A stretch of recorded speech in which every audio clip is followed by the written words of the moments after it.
Saya mau lanjutkan ini, cuman saya khawatir nanti semua adik-adik takutnya mau masuk fakultas kedokteran semua. Lalu siapa yang di usuluddin? Siapa yang di tarbiyah? Siapa yang di syariah? Nah, oleh sebab itu kita bagi-bagi. Nanti yang kebetulan punya bakat jadi dokter, masukkan. Itu kelihatan. Dari sekarang maunya pakaiannya putih aja. Itu dokter. Atau kemana-mana bawa jarum suntik aja. Nah, itu dokter. Ada kemungkinan jadi dokter. Kalau nggak lulus, pecandu narkoba.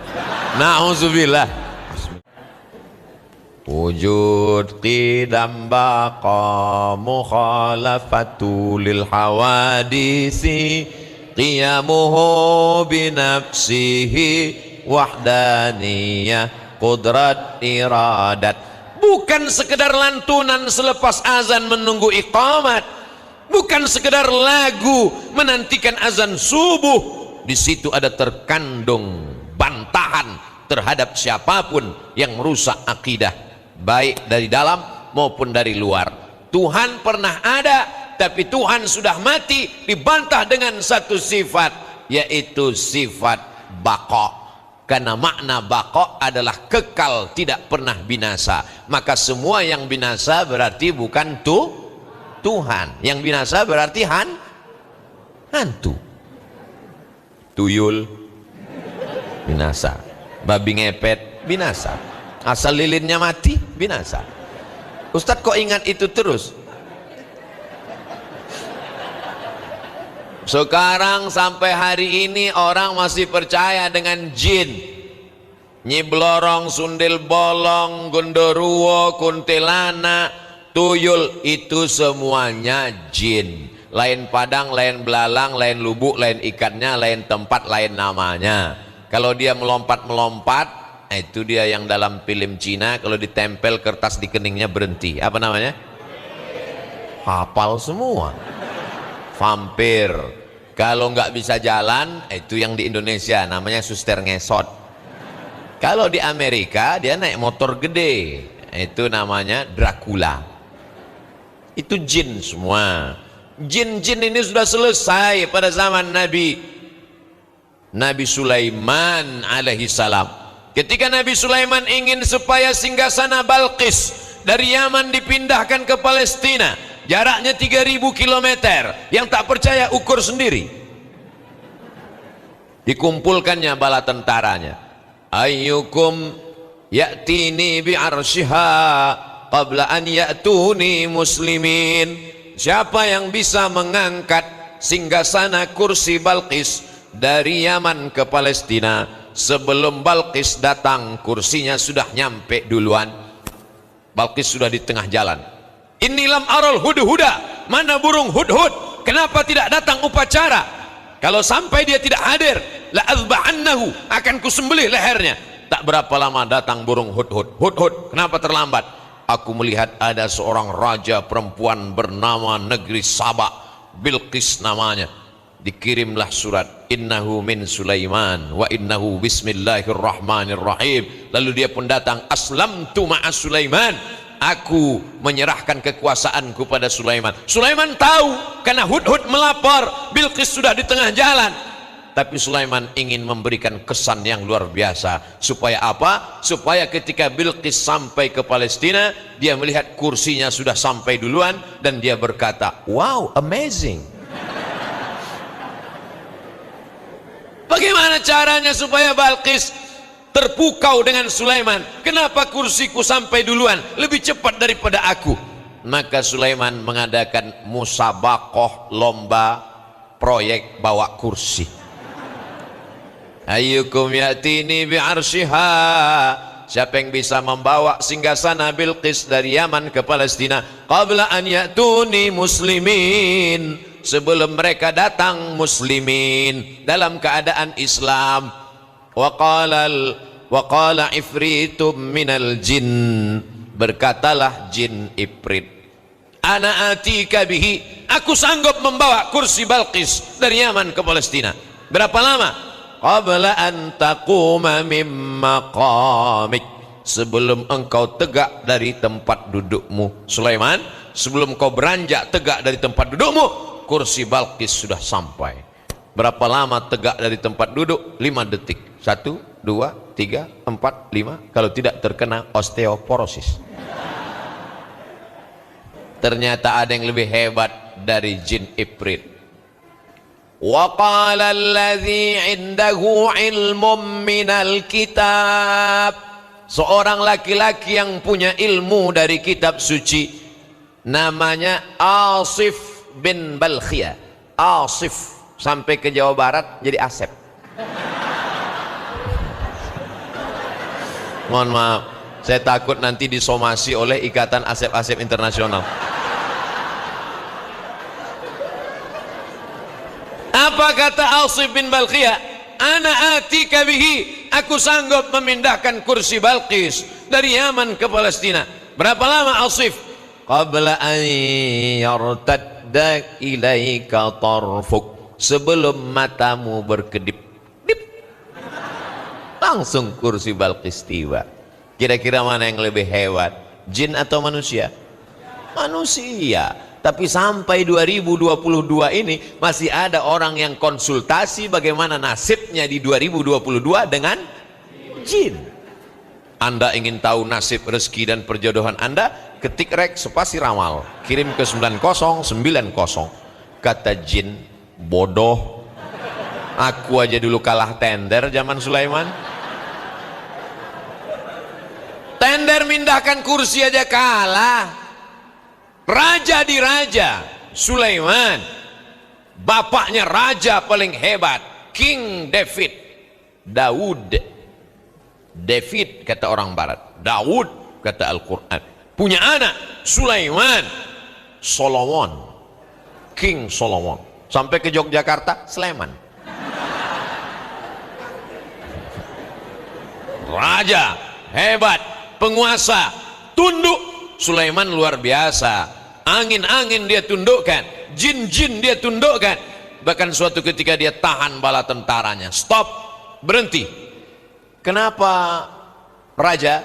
Aku dengar ada panglima semut sedang berkata, sayup-sayup terdengar suaranya. Ya ayyatuhan namlu dukhulu masakinakum. Wahai semut-semut, masuklah kamu ke sarang kamu. Karena Sulaiman dengan bala tentaranya sedang lewat. Khawatir nanti perut kalian pecah karena terinjak oleh sepatu-sepatu pasukan Sulaiman. Bukan cuman bahasa Mandarin, bukan cuman bahasa Inggris dan Perancis, tapi juga bahasa semut. Mudah-mudahan nanti akan ada sastra semut.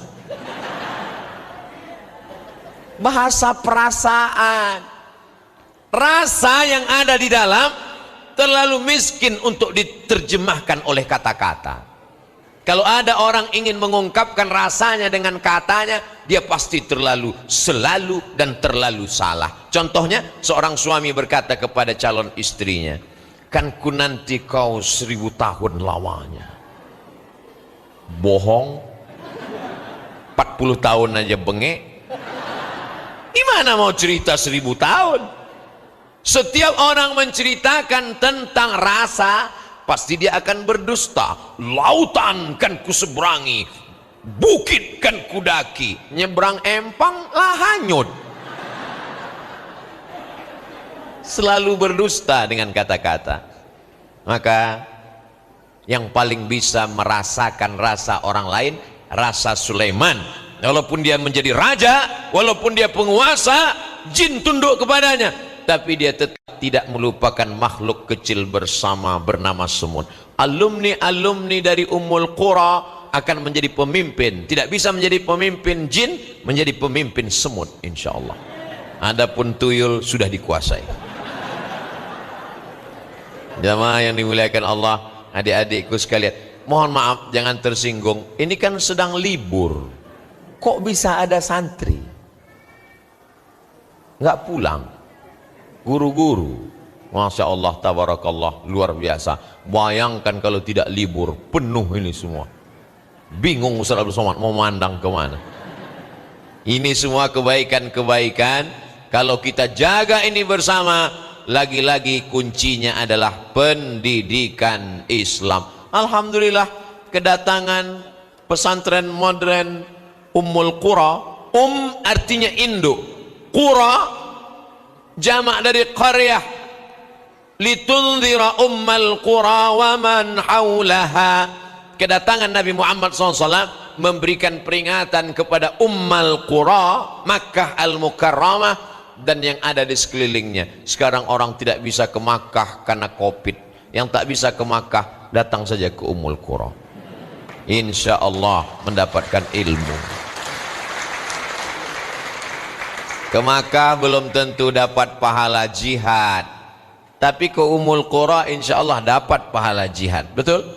Man salaka tariqan, siapa yang melewati suatu jalan, yaltamisu fihi ilman, di jalan itu dia mencari ilmu, sahalallahu lahu bihi tariqan ilal jannah, dimudahkan Allah jalannya menuju surga. Dia datang ke Ummul Qura, masuk ke pesantren, ijazah formalnya ada sanawiyah aliyah, mau masuk dia S1, ada fakultas tarbiyah, ada fakultas syariah, maka dia punya ijazah formal, bisa jadi CPNS, bisa menjadi penyuluh agama Islam, bisa menjadi dai, bisa menjadi apapun. Dan di sini dia tidak dididik untuk menjadi pekerja, tapi dia dididik untuk menjadi pengabdi kepada Allah. Kalau dunia kau kejar, akhirat belum tentu kau dapat. Tapi kalau akhirat yang kau kejar, dunia akan bersimpuh di bawah telapak kakimu.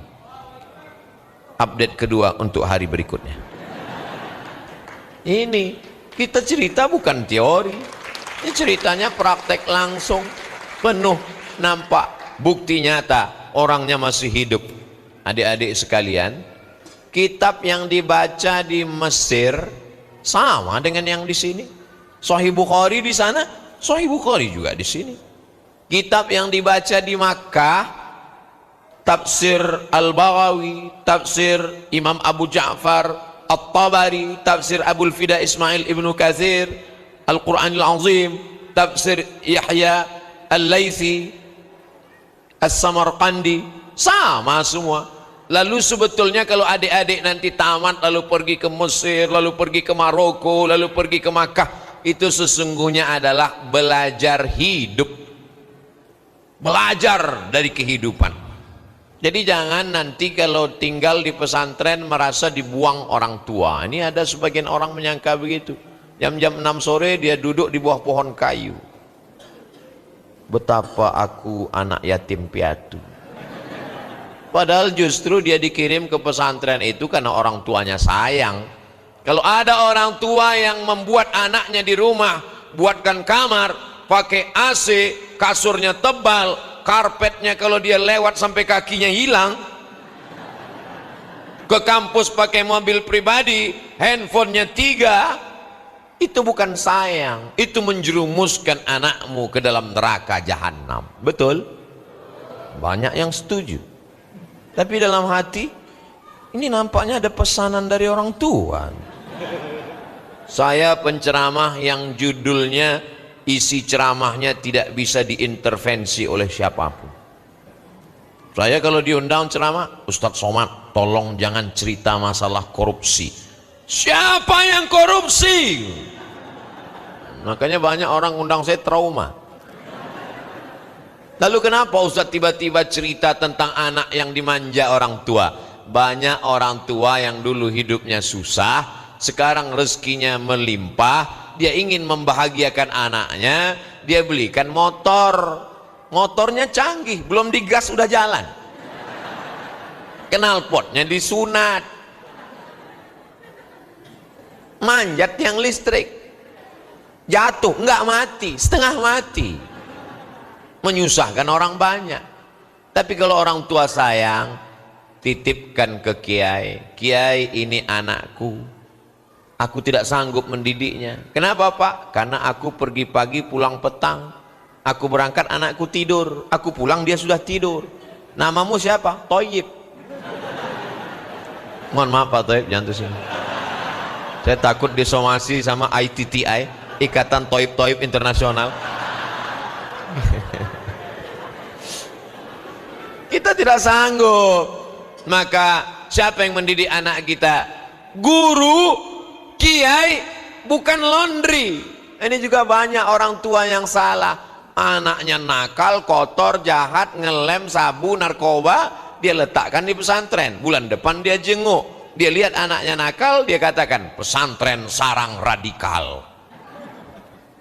Pesantren bukan laundry, pesantren bukan pakaian kotor. Anak yang tidak masuk SMP negeri, anak yang tidak lulus sekolah favorit, dimasukkan ke pesantren. Dia sangka pesantren mata pelajarannya cuma tahlilan.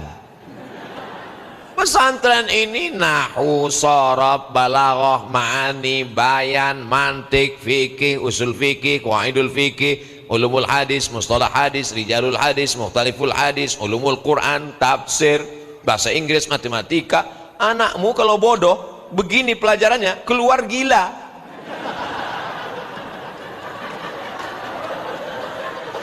Jangan kau sangka pesantren ini ringan. Jadi nanti kalau adik-adik pulang kampung ditanya sama orang, pesantren itu berat ya? Pesantren itu berat, biar aku aja. Kau nggak sanggup, pergi SMP negeri. Keluar jam 12, cabut, merokok, main judi, bawa anak gadis, anak SMP pacaran sama anak SD pacaran sama anak TK. Dunia sudah mau kiamat, hancur lebur. Tapi di pondok pesantren semua terjaga, terpelihara. Laki-laki perempuan tidak boleh bersatu. Ada tembok Berlin di antara kita. Ini sudah melampau batas. La ta'tadu, innallaha la yuhibbul mu'tadin.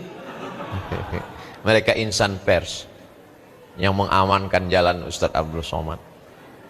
Ada pemisah. Di luar sana tak lagi ada pemisah.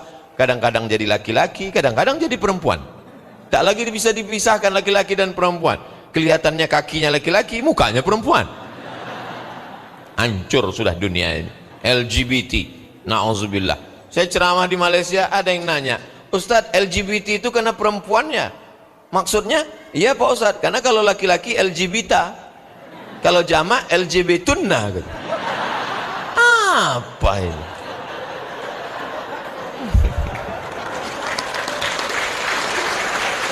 Saya ngomong gitu di SMP, nggak ada yang ketawa, nggak sampai akalnya ke situ. Nggak nyambung deh, nggak connect. Hebat anak pesantren. Siapa bilang anak pesantren nggak keren?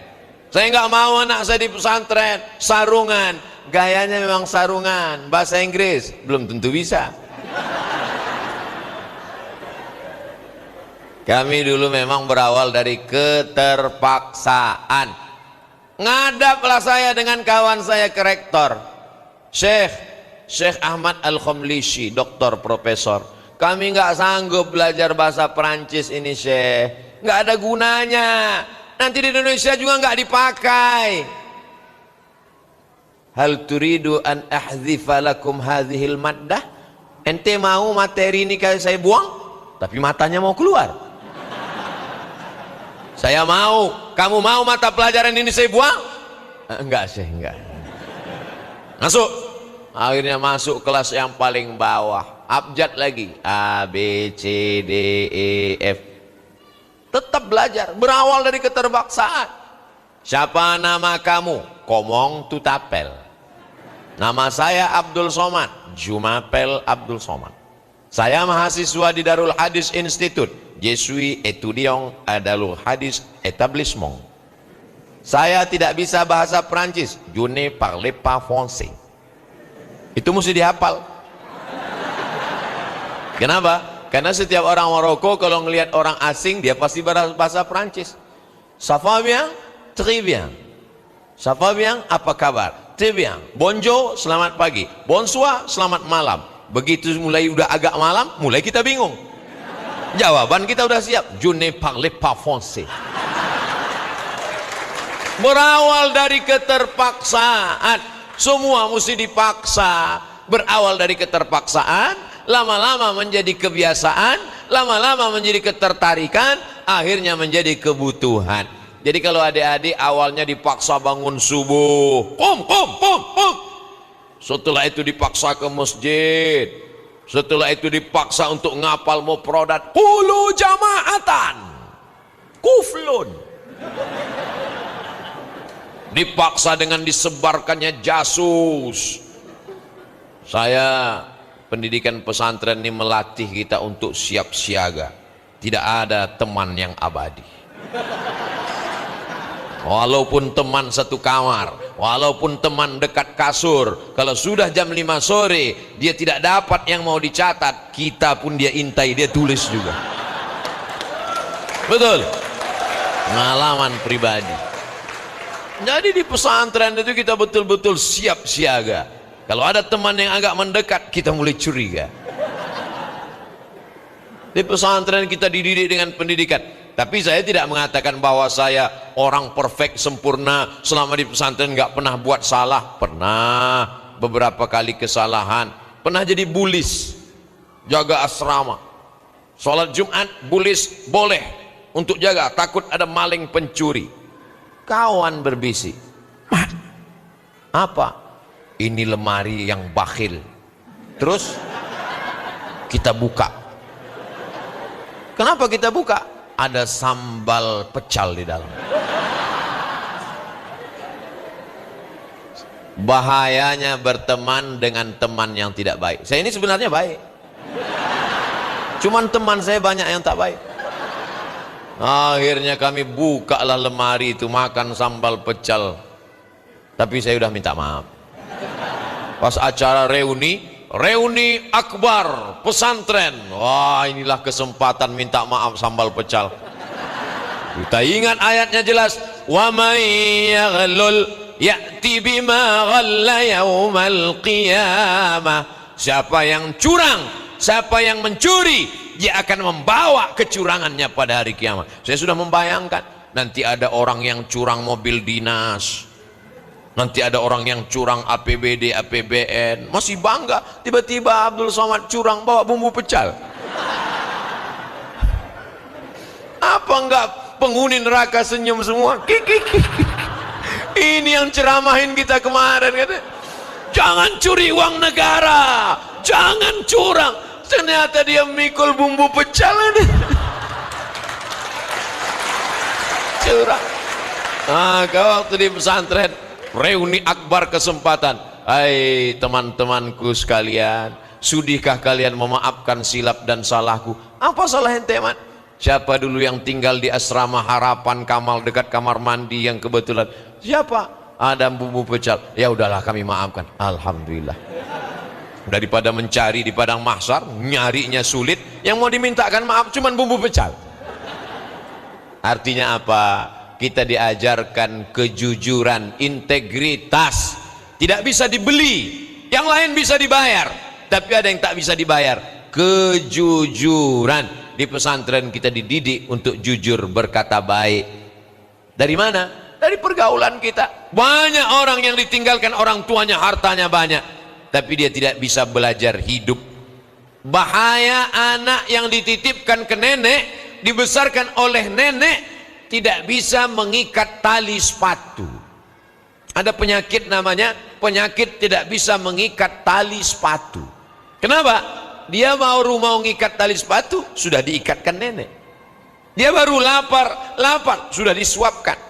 Di pesantren kita mandiri, semuanya kita lakukan sendiri. Kita betul-betul berjuang. Makanya setelah tamat, terbang sejauh mata memandang. Ada nanti di antara adik-adik ini yang dapat beasiswa dari Harvard University, ada yang dapat beasiswa dari Cambridge University, ada yang dapat beasiswa dari Sorbonne University. Ustadz, waktu Ustadz ngomong gitu, kenapa mereka nggak ada yang mengaminkan? Mereka aminnya sir di dalam. Adapun adik-adik pulang ke kampung halaman, mudah-mudahan menyelesaikan masalah. Sekarang banyak orang mengungkit-ungkit masalah khilafiyah yang sudah selesai, diungkit-ungkit lagi di kampung halaman. Akhirnya Ustadz Somad, sebetulnya di kampung kami itu nggak ada masalah, tapi diungkit-ungkit melalui radio, diungkit-ungkit melalui kajian di YouTube. Alhamdulillah masalah selesai, Pak Ustadz. Siapa yang menyelesaikan? Alumni pesantren Ummul Qura. Amin. Apa masalah di kampung ibu bapak kemarin? Masalah kunut subuh, Pak Ustaz. Kami di kampung pakai kunut, Allahumma hdina fiman hadait wa afina fiman afait. Tiba-tiba datang ustaz ceramah mengatakan, tidak ada kunut subuh. Kunut subuh adalah bid'ah. Hampir terjadi perkalian di masjid. Bahkan ada preman Pak Ustaz sholat di masjid. Begitu dia lihat orang kelahi, nggak jadi tobat. Kata dia, aku menyangka di masjid ada kedamaian, ternyata di masjid kelahinya lebih parah. Lebih baik aku mabuk lagi. Datang santri dari pesantren Ummul Qura Al-Islami, lalu dia jelaskan mazhab yang paling tua Hanafi, nomor 2 Maliki, nomor 3 Syafi'i, nomor 4 Hambali. Yang pakai kunut subuh Syafi'i dan Maliki, yang tidak pakai kunut subuh Hanafi dan Hambali. Selesai permasalahan. Hanya dia jelaskan dalil-dalilnya. Apa kitab yang dia bacakan?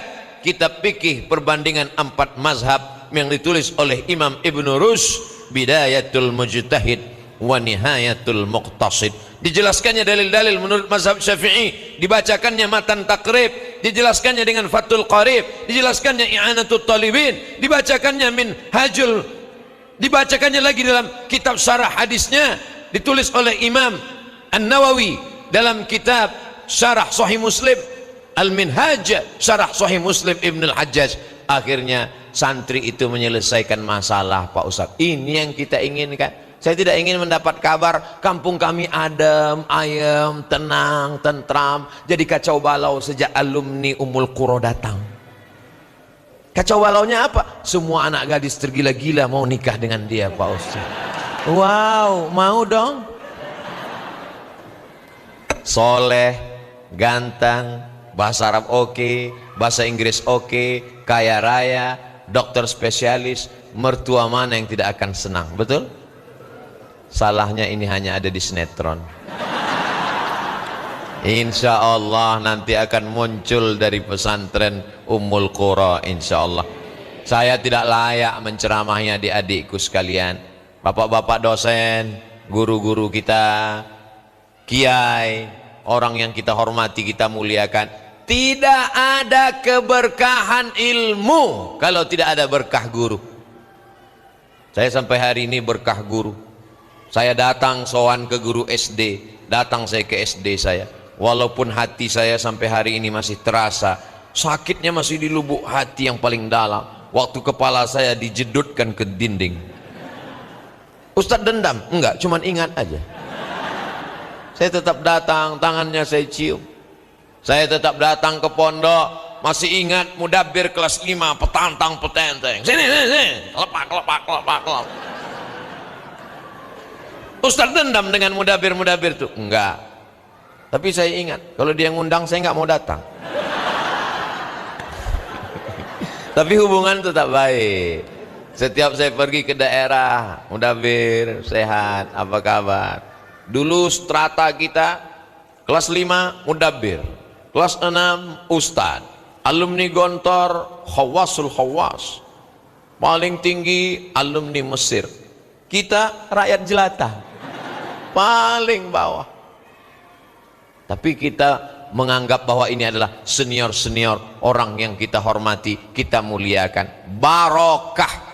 Kalau ada anak yang baru lahir, yang kita mintakan barokahnya, barakallahu laka fil mauhub. Kalau ada orang menikah, yang kita mintakan barokahnya, barakallahu lakuma wa baraka alaikuma wa jama'a bainakuma fi khair.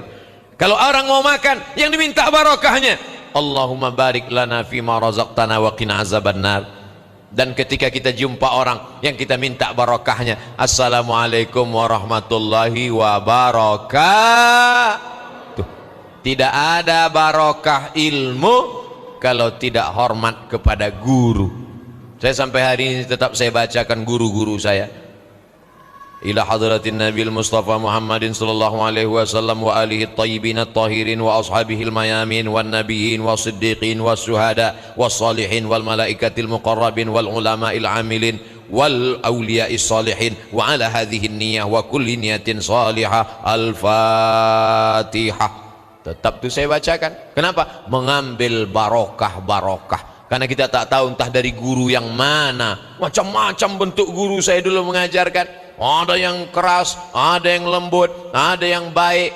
Kita tak tahu barokah. Maka adik-adik juga nanti kalau sudah sampai masanya kalian S1, S2, S3, postdoktoral, jadi doktor, jadi pengusaha, jadi spesialis, jadi pengacara, jadi apapun kalian, pulang lagi ke Ummul Qura tidak sebagai orang besar, tapi sebagai orang yang mengharapkan barokah. Bisa? Ingat, kita janjinya di masjid, jangan ada dusta di antara kita. Tadi saya mulai jam 8:30, sekarang sudah jam 9:30. Kode etiknya 600 ml. Ternyata kalau ngobrol dengan orang-orang yang berilmu, connect, itu nggak terasa 60 menit.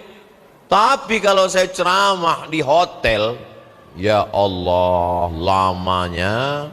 Kapan itu? Pas acara nyambut buka puasa. Hotel lama betul terasa. Begitu selesai, alhamdulillah, Allahu Akbar, Allahu Akbar. Demikianlah tausiah ini saya sampaikan. Mudah-mudahan puasa kita diterima Allah SWT. Mari kita baca Allahumma laka sumtu abika. Datang panitia, mohon Pak Ustadz, itu baru handphone. Lama betul terasa. Tapi di pesantren Ummul Qura saya ngomong, nggak tentu arah ceritanya, entah kemana-mana. Begitu cepat waktu berlalu. Yang lama itu adalah hubungan kita. Insya Allah bisa dipakai untuk update ketiga. Jamaah yang dimuliakan Allah Subhanahu wa ta'ala. Nanti adik-adik kalau jadi penceramah merasakan apa yang saya rasakan. Kadang ada di suatu tempat kita udah siap dengan materi yang mau kita sampaikan, tapi begitu sampai di situ hilang.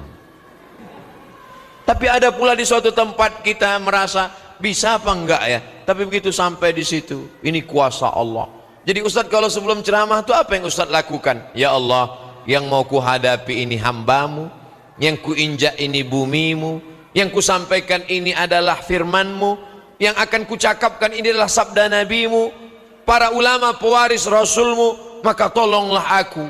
La haula wala quwata illa billah. Setiap saya pergi ke satu daerah, saya cari ulama yang paling tua.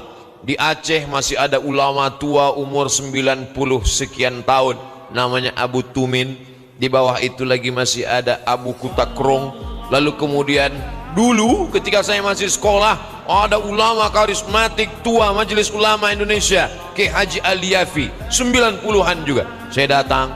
Lalu kemudian di Pontianak, Kalimantan Barat, ada di situ Hubabah, Habib perempuan, sudah tua, 103 tahun, tapi tetap baca Quran sampai khatam berkali-kali satu bulan. Saya datang. Di tempat orang-orang sudah meninggal, makamnya saya cari. Tapi saya bukan penyembah kuburan, bukan mau cari tuyul. Saya sekedar ziarah, ingin mengkaji bagaimana kehidupan orang-orang soleh. Di Aceh saya ziarah ke makam orang yang menerjemahkan Al-Quran pertama kali ke dalam bahasa Melayu sebelum ada bahasa Indonesia. Dia adalah Syekh Abdul Rauf As-Singkili. Ketika datang banjir tsunami di tengah laut, hancur gedung-gedung, tapi makamnya tidak. Kata penjaga makam, air itu seperti terbelah. Sampai hari ini makamnya masih utuh tegak berdiri di Banda Aceh. Ketika di Kalimantan Selatan, saya sempatkan ziarah ke makam Syekh Muhammad Arsyad Al-Banjari, pendiri dari